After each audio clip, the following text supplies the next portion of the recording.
Hi, and welcome to another episode of Great News. I am Kevin Ryder. This is Mike Catherwood, and he's going to tell you what this podcast is about. It is about all, which is the majority of interactions between human beings and other human beings that are happy, uplifting, caring, and loving, which is so not what most of us think about humanity right now, because that doesn't sell very well. And that's not on social media. It's not on the news. It's mostly not anywhere. And in reality, people are so good that Kevin and I have a never-ending stream of stories to pull from every single week. And these are just highlighting some of the great stories about people doing good. All right. As the Super Bowl is coming out, by the way, you can subscribe just on YouTube if you'd like, and you can get it at any of the other audio podcast sites as well. Yes. With the Super Bowl coming up and the halftime show being Dr. Dre and Eminem and Snoop Dogg. By the way, first time in a decade since maybe Springsteen or Prince, they've got a really good halftime show artist. Yeah, agreed. Good job. I'm excited about this. But for our intro, I'd like to hear Snoop Dogg. Can you do that? Snoop Dogg. Okay. Good old Calvin Brodus. Yeah, for shizzle, dog. It's the Snoop D-O-double-G. It's the intro. It's about to begin, bro. Drink some St. Ides. Do it doggy style, yeah. Snoop Big D-O-double-G 2022 intro. Beautiful. That was beautiful. He has such a weird he's hard to impersonate and do well because he has such a strange like Vin Diesel does, but in the opposite direction. Yeah, exactly. It's not just Vin Diesel doesn't just have a deep voice. He almost sounds like he has like two throats. He has a weird like it's strange. And Snoop has this thing. It's a weird kind of timbre to his voice. Yes, it is. It is. That's true. That's why I wanted you to do it, because it's almost impossible. Yeah, thanks. My first story is about bodybuilding, and Mike knows a little bit about this, as Mike was enrolled in a bodybuilding contest. I did more than one. I just didn't tell you guys because it was so soul-crushingly hard when you snuck in and made video and put it out there. So. Really? That was soul-crushing? Yeah. I mean, it was just supposed to be funny. I understand, and that's why I don't harbor any resentment. Because I understand where everyone else is. I just have crippling body image issues, and so it's using this bodybuilding show as a way to help combat that, and then to have Wow, I'm sorry, I didn't know that. I don't think you would have cared. That's true. All right, let's talk about this bodybuilder. She is an aspiring down, Cujo, down. Harry. What's his name? Harry? His name is Harry? Hi, Harry. Harry, let's do the show. Come on. All right. There's an aspiring bodybuilder who, after 20 weeks of chemo, she was bodybuilding. She was going to get into this, competition. And then she got diagnosed with cancer, and she had 20 weeks of chemo. And watch how she bounces back from that.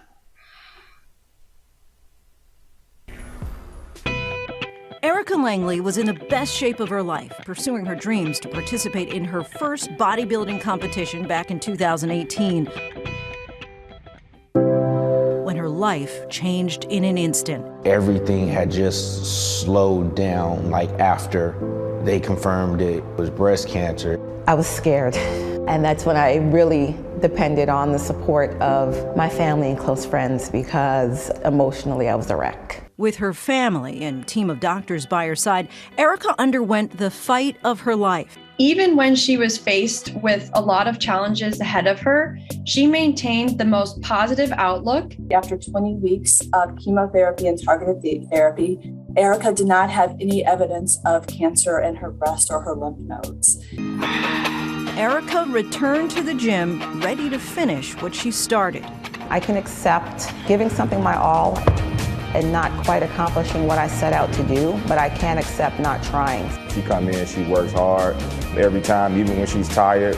I've got her from just doing 10-pound squats to doing 275 pounds on squats. And in May, Erica proved to herself and to the world cancer would never knock her down, stepping onto that stage and taking home multiple medals. To be able to stand up on that stage and be in the running on her first competition for overall winner, I could not have been more proud of her.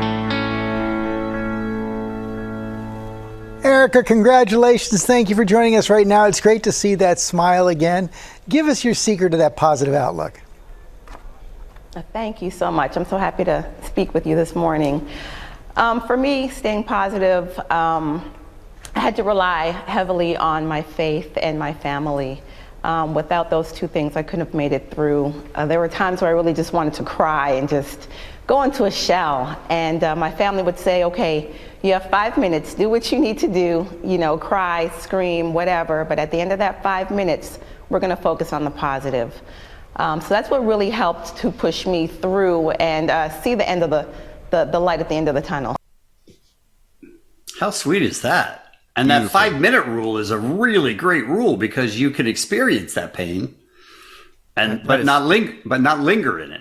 So that's so inspiring. And you know, I think having experience in bodybuilding, and let me start out by saying the sport as a whole, it's completely silly. I understand why there's so much to make fun of about the posing trunks and oiling yourself up. It's preposterous. But it is one of the most demanding things you can engage in because it never ends. Everything in your life is consumed with measuring your food and tapering off the calories and everything. So to have the will and the balls, you know, pardon my French, to power through and to commit to doing that. What do you think the chances are that could stop? A neighbor of ours just came in, and our dogs don't like that. So right, let's just move on. Saying, I mean, should we just wait it out? What's our move here? It's a good question. You have any control over them? Can you say? My wife does. She doesn't care much. I think we're good. Okay. Anyway, so next story. So this is just a breathtaking piece of real life caught on camera. And it's just so strange to actually see something like this play out in real, and not a movie. But there was a high-speed chase in Houston, Texas. And this guy he's already had his tires popped, the whole thing, and the cops finally get him to pull over, and he books it on foot. Well, there's a 26-year-old guy right there named Devin. He was not only a track athlete, but a star, just 3 or 4 years ago, even actually running track in college. And he sees the guy get out of his car and the long line, the procession of cops behind him, and the guy starts running. And watch him just destroy this person, just get on his motor and track him down and tackle him before the cop. Look at this. There's got to be like 40 yards of separation. And then that's the track star that's getting him? Boom! And he sprints him down in street clothes and holds him, and the cops come in and arrest him and put the handcuffs on and everything. But it was like instantaneous. It was really fascinating to see that play out. And this guy didn't hesitate. He just jumped into action. And the guy, honestly, he just said, you know what, I can run. That's what he said. I can run. I know what I can do to get back to society. But I encourage you, if you're just listening to this on the audio only podcast, go back and look at the YouTube, because the guy's so far ahead, the criminal's so far ahead of him, and he's like hanging out and he's watching what's going on because there's so many cops in the high, and he just boom, and tracks him down. I thought that was pretty awesome. Did you see how long it took the first police officer to get to them? 11 days. The guy was fat. The guy was fat. He was holding sweating, him and not to belabor that, because the police are chasing with 40 pounds of equipment on them? Yeah, no. And also, even if you're in great shape, if you're not preparing to engage in a dangerous situation like that, it actually is less intimidating and scary, because when you're a cop, you're like, I'm engaging right now with a criminal who could potentially put me in a grave. And so there's I'm not trying to in any way belittle, but I just did think that was fascinating. Like a regular old Good Samaritan. He's like, oh, you want to run away? I'm good. Let's I play. Hold my beer. guarantee after that they did the exact same thing, which they said, listen, don't get involved in a high-speed chase as a citizen. That's dangerous. I'm sure they gave that warning. Well, and although I pat this man on the back, but they're right. I mean, agreed. There could have been a firearm on that guy, and yes, I don't care how fast you run. That's not going to end well for you. Yes, correct. That is correct. All right. My next story is about a kid meeting his brother for the first time in 6 years, and it's from TikTok. And I'm not positive that everybody on TikTok knows how to use music, because they do sometimes put music that maybe is a little too loud. Okay. And you can't understand what's going on. But in this particular case, it's the loudest music I've ever heard, and I don't know what's happening. I know the headline is Kid Meets His Brother for the First Time in 6 years. Okay. Watch this video. I'm coming home. I'm coming home. Tell the world I'm coming home. Let the rain wash away all the pain of yesterday. I know my kingdom awaits, and they've forgiven my mistakes. I'm coming home. I'm coming home. Tell the world I'm coming. I'm back where I belong. Yeah, I never felt so strong. I'm back feeling like there's nothing that I can't try. And if you really put your hands high, Okay. And then it just cuts out. I'll do my best. There's one kid with his head in his hands crying. He's so in the yellow shirt. Hugging another kid. The other kid that came into the picture looked to be a little older, probably in his early 20s. Apparently, it's a brother, and they haven't seen each other in 6 years. 6 years, that's all I can tell. There's no knocking. You guys are killing me. You don't get this? All right, producer Courtney's stepping in here. So what's happening is they're at a restaurant, and somebody is taking a family photo. The kid, everybody's looking at the phone, right? So they don't see the brother that has appeared in the photo. Then they're like, they're showing the phone to him, and you see the kid grab his chest. Because he's like, what's that? Why is my brother in this photo? I haven't seen my brother in 6 years. Okay, now it really is. It does make sense. But Courtney, did you dampen the audio of that some? Because when I watched it on TikTok, I almost went deaf. I'm coming yes, we were home. Trying to save everybody. Coming home. What the? You were trying to help? Yes, I was saving everybody. Thank you. Thank you for doing that. This is my first story pulling from TikTok. I do not look at TikTokers, especially big ones like these guys. You don't see my channel? A big deal. I don't look at them as the type of people who would often be putting up great news stuff. I have a dancing channel that I think you would love. Okay, that's a good point. But, when I think of TikTok, I think of like girls with big booties and guys doing like showing their abs and lots of like trap music and, but this is pretty cool. They're like pretty big time TikTokers and YouTube personalities. And I know what people are going to say. Maybe the motives aren't the best. Maybe they were doing this for the clicks and the attention. But my take is like, who cares? Because I agree. The end result's really, really beautiful. But if they're doing it for if they're doing it for social media, but something good is still happening, fine with it. So these two guys, they just go to like a local, it looks like a local park, and they hold up a sign that says, "We'll give you $5 to say I love you to someone." And you're like, and to someone else, to someone you don't know.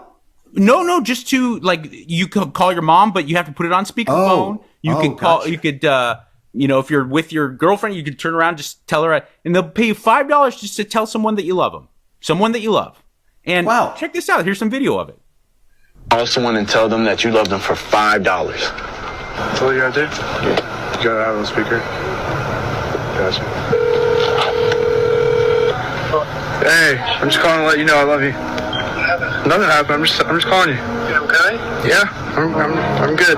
What's going on? Nothing. Just going to say hello to you. Where are you at? I'm at school. What the fuck are you up to? Nothing. I gotta go to class and I have to take a quiz and then I'm heading back to the house. You're lying. I'm not lying. You're up to something. No, I promise. Alright, well I love you too. Alright, I love you. Alright, bye. Good job, bro. Don't keep it up. Yes, sir. Bro, you keep it, bro. I promise. No, keep it. Give it to the next person. They need what I'm trying to do.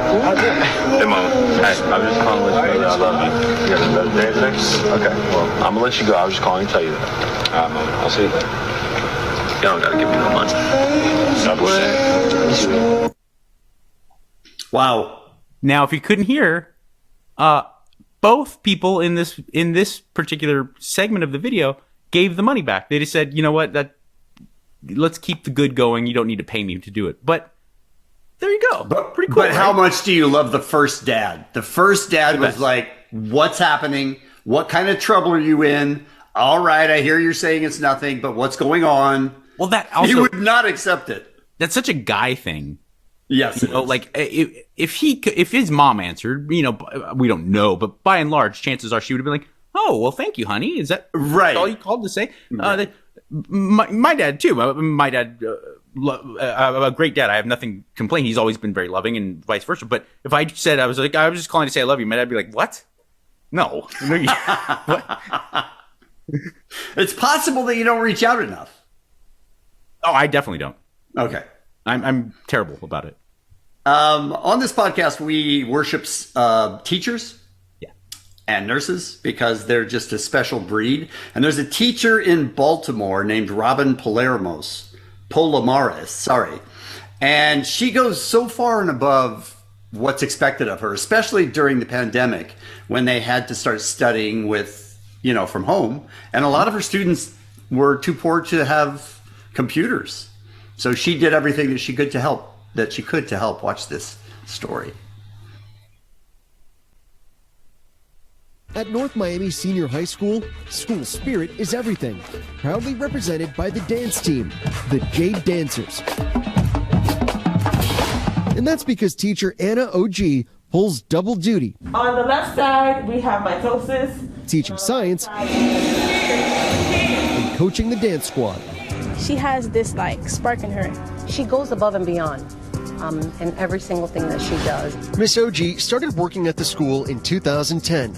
You're always coming up with new ideas, either inside the classroom or there with the dance team. Mm-hmm. Where does that inspiration come from? It just comes from all the teachers that I've had in the past and what they did for me and my classmates. I want to give the students everything that I had and more. But when schools went into remote learning during the pandemic, the dance team couldn't meet for practice, and fundraising for new uniforms and equipment became incredibly challenging. Funding may not always be so easy to come by for the arts. A lot of times we are making our dance costumes. I just feel that when you look good, you feel good. I just wanted them to feel more confident. Her students say Miss OG is always there for them, even during the toughest times. Having her there as a support in the background every time we need help with something, without her, I don't think I would have made it this far. How about her? Amazing. What an amazing, and that's really typical of a lot of teachers is I'm going to take my personal time. I'm going to take my personal money a lot of the time, and I'm going to try and make a difference in these kids' lives. And that's an amazing thing. That's it's such a beautiful, and there's nothing you could even scrutinize about there to see weird motives. It's just, that's pure. Yeah, because we try. We always try to look at ulterior motives. Yeah, you hate to be cynical, but at the same time, it's just kind of, I think it's probably healthy at some point to be aware of all the angles. And there's nothing there. You're just that's just someone who really cared about those kids. Yep. That's it, plain and simple. That's beautiful. All right, Kevin, keeping the theme of doing well for children, here's an adoption story. You ever experience being around a dog that was either abused or abandoned? They are, reticent to give themselves with love to someone else because, frankly, they've built their own natural defense system. And unfortunately, that tends to be the case a lot of times when there's children who go through the same thing. Mm-hmm. And this guy put up on his social media a little short video clip of the progression of how his adopted daughter, who they adopted, it looked almost newborn, how she changed her reaction towards him over a span of about 2 years. And it says, after we picked her up from the orphanage, she wouldn't even let me hold her. And he's trying to hold her, and you could see the baby like kind of pushing back a little bit and being.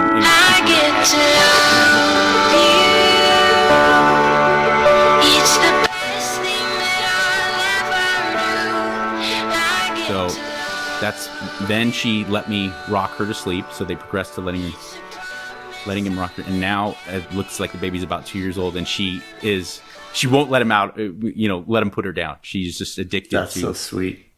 To being held by him and holding him back, and like I said, simple, no frills, but I thought a really beautiful representation of what it means to it sounds horrible to say it like this, but you gotta kind of admit that's reality. You're taking a abandoned child and making it your own, and you don't know what kind of damage may have been done to that child.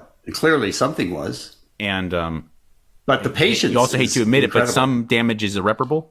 Yeah.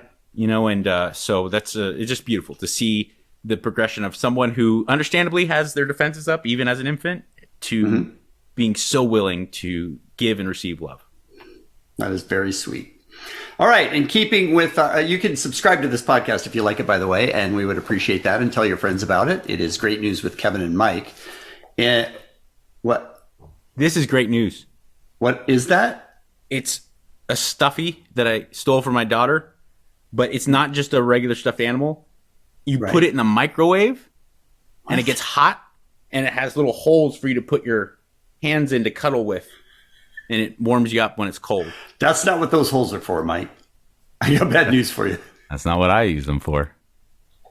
Put a plastic bag in both holes and filled it with I feel mayonnaise. like my joke was clear. I don't feel like we needed I filled it with one with turtle wax and one with mayonnaise. Right. Understood. All right. In keeping with our theme of the Super Bowl, Mary J. Blige for the outro. Mary J. Blige. Wow, you're really asking a lot of me. I know. Real love. I'm searching for a real love. Outro. You know it's time for an outro. Say hello to the happy, goodbye to the blues. Kevin and Mike just gave you all the great news.